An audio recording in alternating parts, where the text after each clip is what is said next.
What's going on, world? Coming at you guys again. We got another quick video.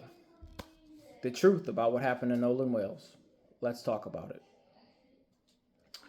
So, if you guys had the opportunity to watch the interview with Officer Tatum and one of Nolan Wells' friends, his friend unintentionally admitted to what actually took place. And I believe what actually took place, based off of what he said, is the boat took priority over Nolan Wells' health and safety and welfare. He said it multiple times. They had to worry about the boat. They had to worry about the boat. They asked Nolan Wells to come on, to get aboard, and apparently, allegedly, he said he didn't want to. Well, that's up in the air. We don't know how legitimate that is.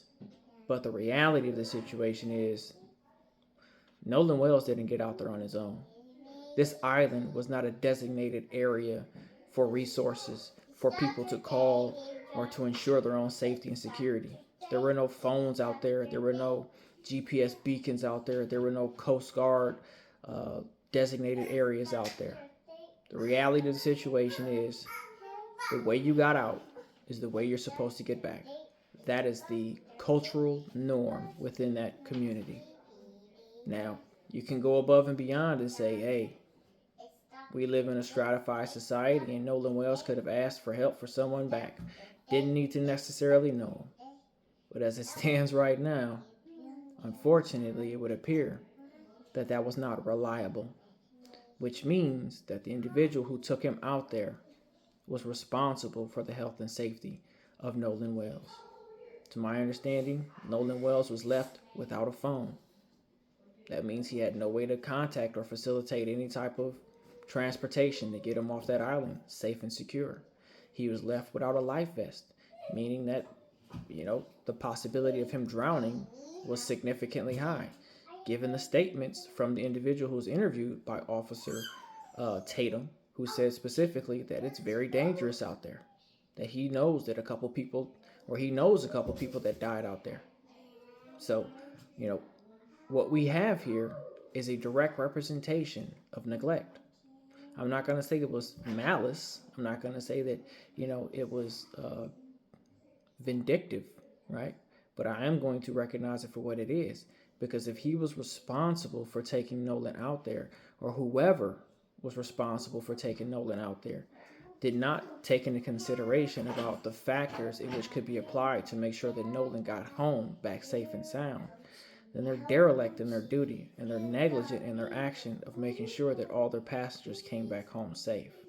Again, this isn't going to the local festival to where you can call the Uber, you can hail a cab. Hitchhiking is illegal. So, the reality of the situation is relying on Nolan Wells to be able to go ask for a ride on a boat by someone he doesn't know. That's kind of ludicrous. It's not safe within itself. So, when you look at these factors, when you look at all this information, you have to understand and recognize that, yes, Nolan Wells was 18, but he was not in a safe and secure area.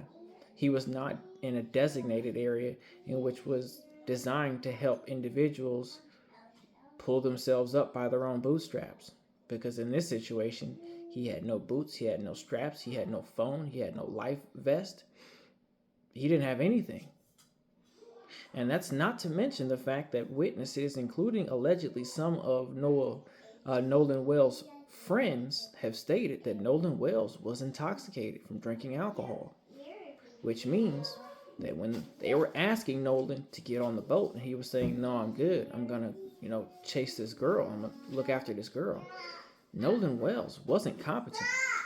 Nolan Wells was inebriated. Nolan Wells was intoxicated, which makes this matter even more difficult, even worse, because now he's a minor under the influence, which means somebody contributed to the death of a minor, which means that the individual who took him out there, well, the question is, did that individual bring alcohol to this location?